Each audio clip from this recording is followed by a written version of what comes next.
my name is Linda Jo Martin, and I'm known on BookTube as the Book Lady, and today I'm going to be talking about 10 or more random books. This is actually more than 10.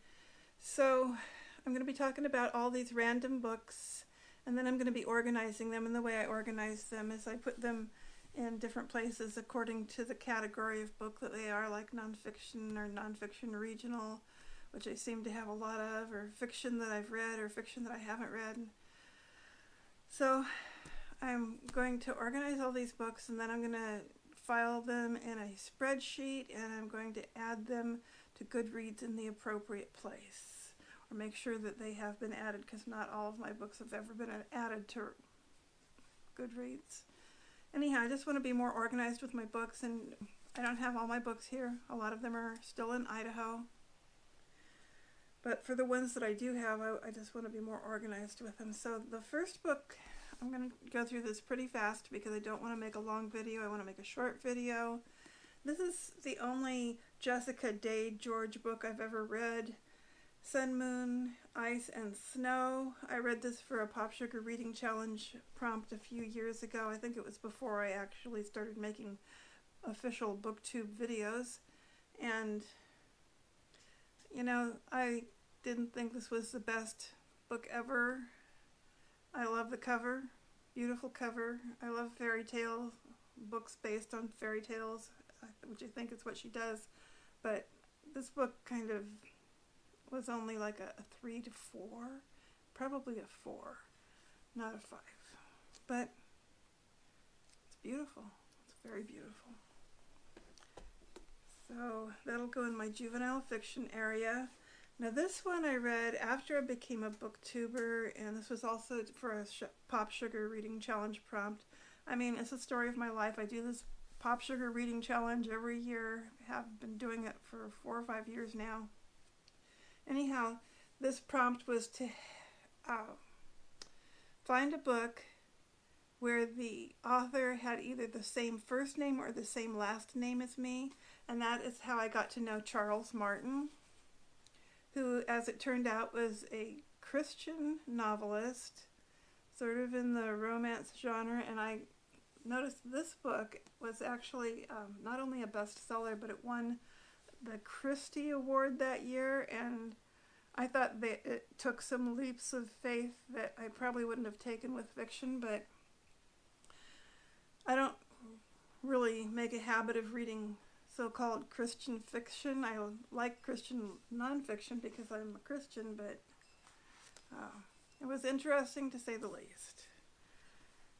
And I made a video about that a long time ago here on BookTube.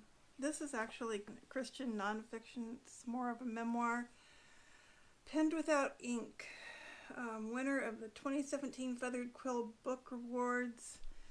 You know, I think that this book would have been better if she had gone into more detail about exactly what happened to her. It was kind of an interesting story because her daughter was driving the car, and they were in the fog in Pennsylvania on a turnpike, I think, and there was a major pile-up, and she was injured, and her husband was injured even worse than she was. And I think the 2 daughters got off pretty easy in this accident, but this is her memoir about it, and she didn't really let us in as much as I wish she had let us in. Seemed a little reserved, like she was holding stuff back. Perhaps you have seen this before. This is by booktuber Dane Cobain, and it's formerly The Rise and Fall of a Social Network. I read this one a few years ago, I think, when Todd and Dane just started their indie read-along, and a picture of Dane on the back. So, yeah, a cute little novel, but it was kind of morbid. The Social Network was a little bit on the morbid side, but still very imaginative. I enjoyed reading it. This one is something that I read right before I became a booktuber. It is Enchanted Air by Margarita Engel.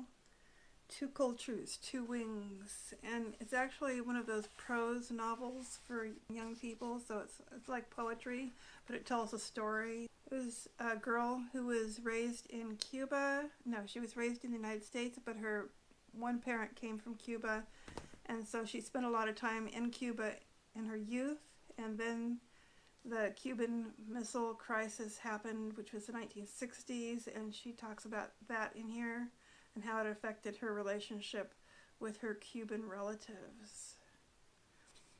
So, but that is a pretty good book for young people.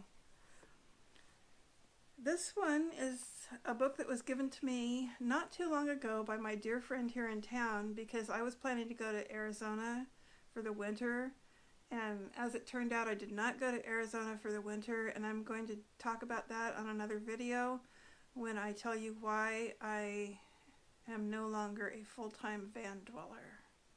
But explore Arizona. I'd still like to get down there and look and see some of these places. I have been to Arizona before, but it's been a long time. Like I was in my early 20s, and I went to the Grand Canyon and Casa Grande and saw Phoenix, kind of, sort of like, and anyhow, I'd like to go back to Arizona. Sure I would. This one, How to Live in a Caravan or RV by Bob Wells, who is a YouTuber, and he's probably the best known van dweller right now on YouTube. And I read his book, and it says, subtitle is How to Get Out of Debt, Travel, and Find True Freedom. I thought the book was pretty good, but definitely, it's not a 5. It's not a 5, but maybe a 4. Maybe, yeah. There was some very helpful information in there. Anyhow. Fiction. All the Light We Cannot See by Anthony Doerr, winner of the Pulitzer Prize. And this was a very good one about two young people, one French, one German. So, you've probably heard of this before, and I think the reason I read it was because of some Pop Sugar Reading Challenge prompt to read a book by someone in my state, and at the time I lived in Idaho, and this author, Anthony Doerr, also lived in Idaho. He was living in Boise, and I was living upstate in the Coeur d'Alene area.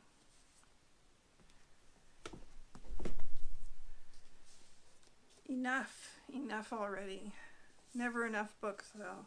Discovering Joy Through Simplicity and Generosity. I just happened to see this when I was at Barnes & Noble up there in Spokane Valley, and so I bought it. I have never read it. I need to change that. I need to read this. I believe it is a Christian book. It says, Dave Ramsey said, what the world needs today is exactly what Pastor Adam Hamilton delivers in Enough. So he is a pastor, so it must be a Christian book. And so I still want to read it. All about simplicity and generosity, which I could go a long ways in becoming more generous, and I realize that. Good Grief. I think this is another Christian book, but I'm not sure. But it is a book about grieving. And I bought this because I've been grieving. My mother died in 2017. My father's death in 2011 was quite a shock, but my mother's death in 2017, it really hit me hard. Anyhow, good grief. I have lots of other things to grieve too. It's just the way it is. Anyhow, it's a very short book. I didn't even read all of it. I read about half of it, so I should go back and read the other half. I was taking notes on it too, so I will get right back to that. This is a book I've had for a long time.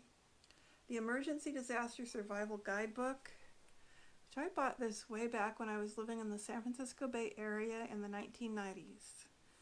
And it's just, you know, it's got all kinds of ideas of things that you can do or things that you might need to know if you're in a disaster situation. I've never been in a disaster situation, but you never know when that could happen.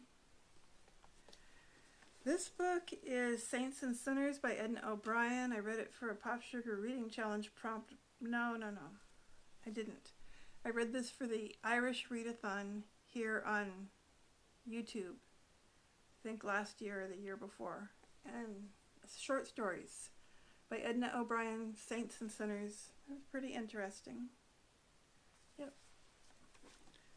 And then the last two books, well, this one is Slouch Hats. It's a crochet book. I made the one that's on the cover, this little tiny picture down here. And this is it. I just finished it actually today.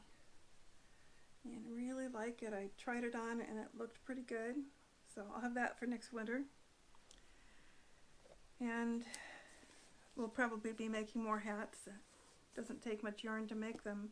And then the last one I have is my Christian devotional, Jesus Always, by Sarah Young. It says embracing joy in his presence. So I'm going to go put these all in the right place, add them to my spreadsheet, and get back to you on another video.